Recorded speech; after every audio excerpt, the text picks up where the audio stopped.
David Pastrnak got some well-deserved love in our Locked On NHL Wingers poll, and I'm looking at which Bruins wore it best, jersey numbers 19 through 10, here on today's episode of Locked On Boston Bruins. You're Locked On Bruins, your daily podcast on the Boston Bruins, part of the Locked On Podcast Network, your team every day.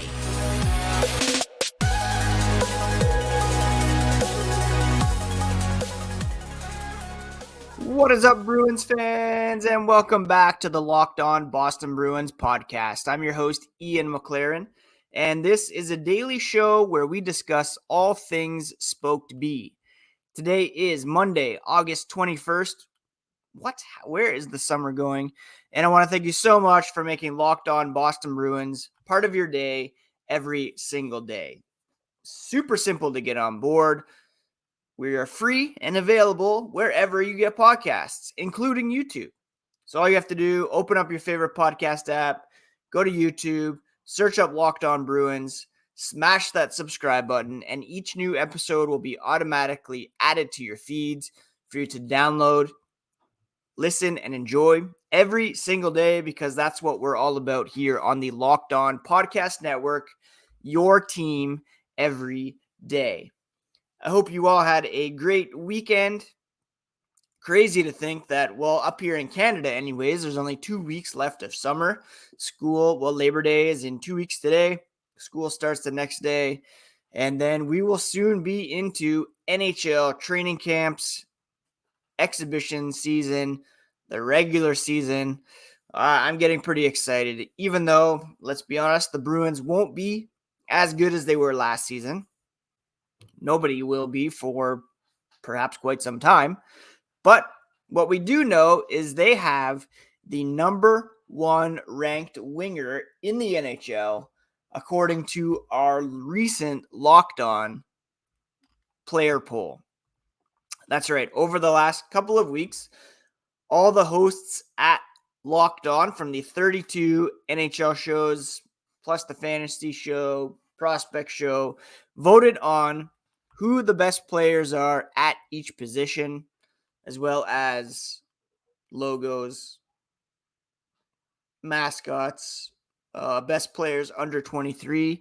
And it is my honor, privilege to announce that David Pastrnak was the number one ranked winger in the player position polls. David Pastrnak coming in at number one, followed by Matthew Tkachuk, Jason Robertson, Mitch Marner, and Nikita Kucherov. Pastrnak edging out Matthew Tkachuk, who had a fantastic 2022-23. We all know that he was instrumental in guiding the Florida Panthers past the Boston Bruins in the opening round of the Stanley Cup playoffs. Both players, along with Connor McDavid, were finalists for the NHL's Hart Trophy, which was, of course, won by McDavid. And, he's probably going to win in perpetuity until such time as he falls off, which is hard to imagine.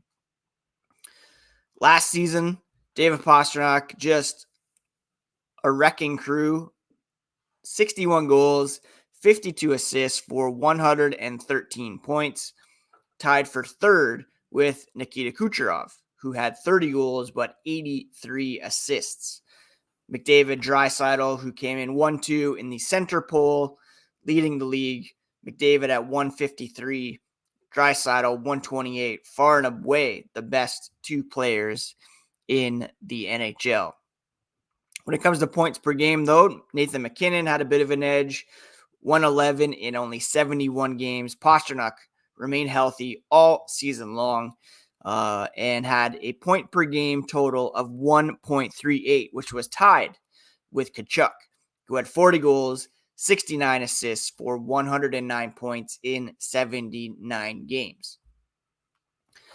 Now, that career season for David Pastrnak came as he was set to become an unrestricted free agent. He could have hit the open market this past July 1st. Instead, on March 2nd, he signed an 8-year, $90 million contract that carries an average annual valuation of $11.25 million. The production the Bruins got last season, when he was still making 6.66, was otherworldly. Now that he's making 11.25, those numbers kind of need to be the norm. He needs to be pushing triple digits in points, pushing for 40, 50, maybe 60 goals again. And in the absence of Patrice Bergeron and David Krejci, he needs to step up and kind of drive things on his own. He's going to be playing likely with Pavel Zacha, maybe Charlie Coyle at times. Maybe they bring in someone else to play the center position at some point.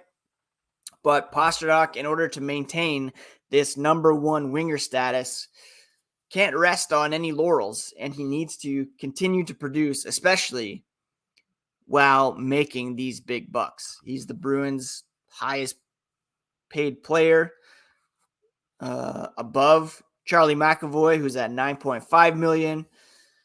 One of the top paid players in the NHL. And while the Bruins as a whole may have some sort of regression this upcoming season, it can't happen with David Pastrnak. He needs to keep the foot on the gas and continue to produce and score at an elite level. So the number one ranking, well-deserved. Hopefully he can maintain that this upcoming season. And the Bruins, will be led into the future by one of the best, if not the best, winger in the NHL.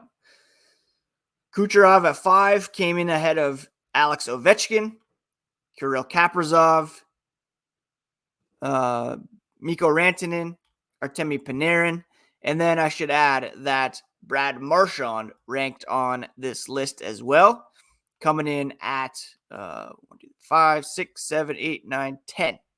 Brad Marchand ranked 10th on this list of the best wingers in the NHL, ahead of William Nylander, Brady Tkachuk, Kyle Connor, and Johnny Gaudreau. You could argue that he perhaps belongs a bit higher on this list. Not sure who he would bump out at this point, though. Maybe should have been ahead of Panarin, but still a top 10 winger at his age, still very impressive. And coming off double hip surgery. Marchand, 35 years old. Last season, he was held to 73 games, so had 67 points. Few years removed now from his 100-point season.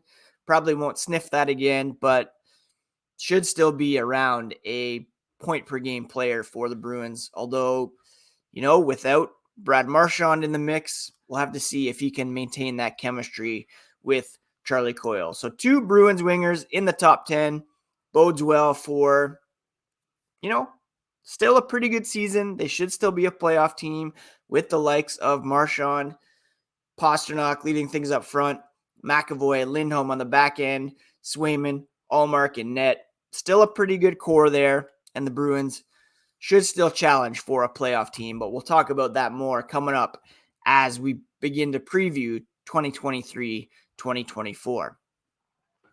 Coming up after the break, we are going to continue our look at which Bruins wore it best, a series perhaps not as excitingly named as it should be.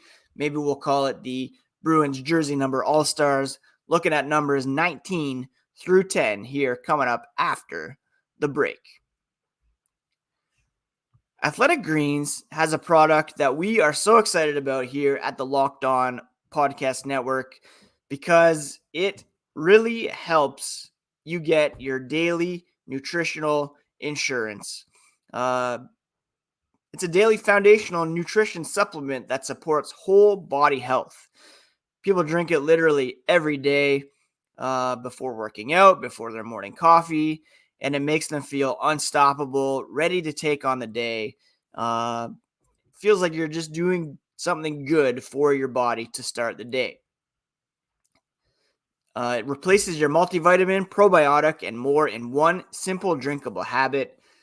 Science-driven formulation of vitamins, probiotics, and whole food sourced nutrients. They're raising the standard for quality in the supplement category. If a comprehensive solution is what you need from your supplement routine, then try AG1 and get a free 1-year supply of vitamin D and 5 free AG1 Travel Packs with your first purchase. Go to drinkag1.com/NHL Network. That's drinkag1.com/NHL Network to check it out today. Thank you so much once again for making Locked On Boston Bruins part of your day every single day. You can follow along on social media at Locked NHL Bruins and at Ian C. McLaren. We'll be back later this week to wrap up our Which Bruin Wore It Best series, looking at a bunch of retired numbers in the 9 through 1 section. But today we're looking at numbers 19 through 10. And when I think of number 19, the first player that jumps out to me is, of course, Zach Senyshyn. Just kidding. It's actually Joe Thornton, who wore the number from 2001 to 2006. I've said many times he was my favorite Bruin in the early 2000s. He was team captain. I really thought he was going to be a core Bruin for his career. That did not happen.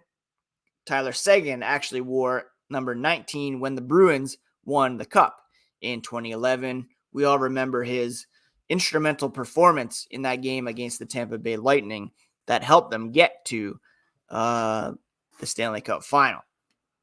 However, we got to go back to the late 60s and early 70s for which Bruin wore it best. And I'm looking at right winger John McKenzie.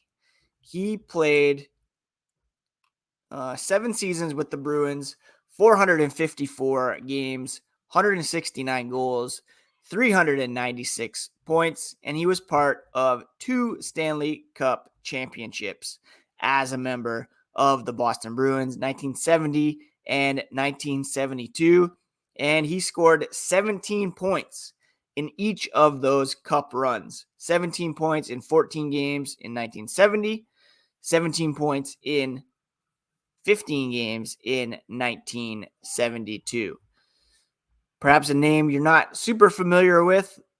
I wasn't really before doing the research for this, but John McKenzie, number 19, he wore it best in Bruins history. For number 18, we're going to kick it back to that era as well. Ed Westfall, listed as a defenseman and a right winger. He played 11 seasons with the Bruins, 126 goals in 733 games, 339 points, and he too was part of those Stanley Cup championships in 70 and 72. 8 points in 14 games in the 1970 playoffs, 4 goals, 3 assists in 15 games in the 72. You look at, this past generation of Bruins and how they won in 2011, fell short a couple times. Those early 70s teams were able to win the Cup twice. What a time that would have been. I should mention Westfall also won the 1977 Bill Masterton Memorial Trophy, so he gets the edge. Currently worn by Pavel Zacha, worn in the past by Nathan Horton, obviously, who scored those huge goals in the 2011 Stanley Cup playoffs. Could easily have given it to him as well, because Westfall was before my time. I have more of a emotional attachment to Nathan Horton. Very close race there, but got to give it to Westfall for the 2 cups as well as the Masterton Memorial Trophy. All right, let's kick it to number 17. Nick Foligno wore it most recently. We had Ryan Donato. Back in the past, you had Derek Sanderson, who wore it for a year. Obviously, he was a very good Bruin back in the day. 294 points in 389 games. I think he only wore number 11 for 1 year. He won 2 cups with the Bruins. We got a lot of these 70s guys here. Don't forget, the Bruins used to have this rule where you had to wear a lower number. So you got a lot of older guys who wore these lower numbers. Sanderson also won the Calder Trophy, 2 Stanley Cups. Man, it's hard to deny Sanderson here at number 17. But according to Hockey Reference, he only wore it for 1 season, which was 1974. That was after his cups and the Calder Trophy. Could give it to him, but Milan Lucic bringing it back here for the centennial season. Number 17, Stanley Cup winner in 2011. Huge part of that run on that line with David Krejci and Nathan Horton. One of my favorite lines in Bruins history. And it's a toss-up between Sanderson and Lucic, but I'm going to give it to Lucic because Sanderson seemed to have only worn it for 1 season, whereas Lucic wore it extensively. Sanderson wasn't in number 11 or 17, when the Bruins won the cup. Stan Jonathan also wore it for a while, but giving it to Luch because he's bringing it back for the centennial season. All right, let's look at number 16 and 15 here before we take another break. Kaspers Dogovins last wore number 16 for the Bruins. Not a name we like to recall because of that missed open net in the Stanley Cup final against the Chicago Blackhawks. Marco Sturm wore number 16. We all remember that fight at the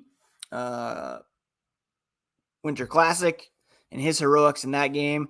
This is where we're going to give it to Sanderson because he wore 16 from 68 to 1974, where he won his Calder Trophy, won 2 Stanley Cups. So, whereas he did wear number 17, we're going to give that to Lucic because Sanderson had his best years wearing number 16. Now, only 2 players in NHL history have worn number 15. That's because it has been retired. Milt Schmidt, the legendary Bruin Hall of Famer, wearing number 15 for the Boston Bruins, 16-year career, 776 games, 575 points, 4 All-Star games. He won the Hart Memorial Trophy in 1951, won 2 championships with the Bruins back in 1939 and 1941, finished on the NHL All-Star, all-season team 4 times, 3 times on the first All-Star team, one of the legendary players in Boston Bruins history. And, number 15 was worn for a few seasons after Milt Schmidt by Larry Regan, but the Bruins quickly took it off the market and hung it from the rafters, and for good reason. We're going to take a look at numbers 14 through 10 here coming up after the break. All right, some legends in the 19 to 15 category, some 2011 Stanley Cup winners, some winners from the 70s, even back to the 30s and 40s. What do numbers 14 through 10 have in store for us? Number 14, worn last by our boy Chris Wagner. Brett Connolly wore it earlier. Sergei Samsonov wore it for the Bruins in the late 90s, early 2000s. He, of course, won a Calder Trophy as a member of the Boston Bruins. If you recall the 97 draft, the Bruins had 2 first-round picks. We talked about this when we looked at the 20 numbers. Glenn Wesley was traded for a bunch of picks. One of those was used to select Sergei Samsonov 7th overall, and he won the Calder Trophy in his and Joe Thornton's rookie seasons. Jeff Courtnall wore this for the Bruins. Craig McTavish wore it. Glenn Sather wore it. We're going to go back to the 70s again, and it was Ace Bailey who wore number 14 for the Bruins during the 1972 Stanley Cup win. He played for the Bruins for 5 seasons and was a fantastic addition to the team during that 1972 run. Only had 31 goals, 46 assists, 77 points in 232 games, but he was a member of that team. And of course, tragically, Ace Bailey was one of the victims of the 9/11 tragedy, of course, as he was on one of the planes. Oh, crap. Nope. Shit, wrong guy. Damn it. No. Ace Bailey, of course, tragically died when his plane was flown into the World Trade Center during the September 11th attacks. He's mentioned in the Boston-based Dropkick Murphys song, Your Spirit's Alive. And Dennis Leary wore a Bailey memorial t-shirt as his character Tommy Gavin in the season 1 Immortal. Oh my gosh. What am I saying? I'm going to have to edit this. Ace Bailey, of course, was also a victim of the 9/11 attacks as he was on one of the planes that crashed into the World Trade Center. All right, let's look at number 13 for the Boston Bruins. And Charlie Coyle, of course, wears it currently. In the past, you had Bill Guerin who wore it, Jim Schoenfeld, Ken Lindsman. Not really a great group here that wore it, but I'm going to give it to Kenny Lindsman here. 7th overall pick back in 1978 by the Philadelphia Flyers. He played 389 games for the Bruins, almost averaged a point per game, 372. And, was a pretty good player for the Boston Bruins back in the day. He won a championship with the Oilers and was a very productive member of the Boston Bruins in his day. Number 12, last worn by Craig Smith. Kevin Shattenkirk's going to wear it. A bunch of guys have worn it recently who were pretty good in their respective careers. Thomas Kaberle wore it during the 2011 Stanley Cup run. Jerome McGinley, Simon Gagne, Brian Gionta. If we go back and look at the 90s teams, Adam Oates wore number 12. He was one of my favorite players back in that era. Probably going to have to give it to Wayne Cashman, though. He wore it for 17 seasons as a member of the Boston Bruins. 793 points in 1,027 games. And he was a member of the 70 and 72 championship clubs. All-Star in 1974. Not a guy who has his number retired, but a legendary career for the Boston Bruins. Number 11, our boy Trent Frederick, currently rocking that. We all remember Gregory Campbell winning the Stanley Cup with the Bruins, wearing number 11, breaking his leg, blocking a shot for the Bruins a couple years later. He deserves a lot of love for that effort. Bill Quackenbush back in the day, Jack Bionda. Number 11 is a bit of a tough one. Perhaps we should just go ahead and give it to Gregory Campbell. He had, one of those iconic moments in Bruins history.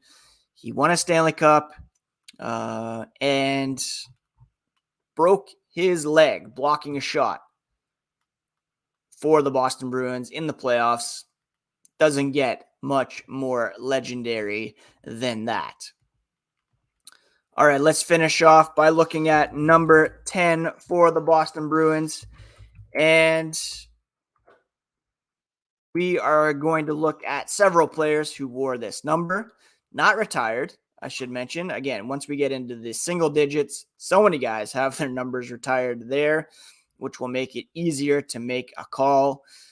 AJ Greer wearing number 10 currently. Anders Bjork, Brandon Bochenski before them. Nobody wore it during the 2011 Stanley Cup run. Back in the 70s, you had it worn by Rick Smith, who played 8 years for the Bruins, 36 goals, 125 assists in 513 games from the blue line. He was a member of the 1970 Stanley Cup winners, so he definitely deserves some consideration here. Charlie Burns back in the day. Dmitry Kvartalnov, who was a up-and-comer back in the 90s. Let's just go ahead and give it to Rick Smith because he had that 1970 Stanley Cup to his name, and call it a day here. Thank you so much for taking some time to listen to Locked On Boston Bruins today. I hope you enjoyed, hearing that David Pastrnak got some love from Locked On hosts and the Which Bruins Wore It Best series. I really do appreciate the support, and those of you who are regular listeners will know that right now we are on a shortened schedule, but we'll get back to daily here in the month of September as we ramp up towards training camp and exhibition and the regular season. Puck drops on the Centennial season in October. Please do subscribe if you haven't already, and we'll talk to you here next time on Locked On Boston Bruins, part of the Locked On Podcast Network, your favorite team every single day. Take care, friends.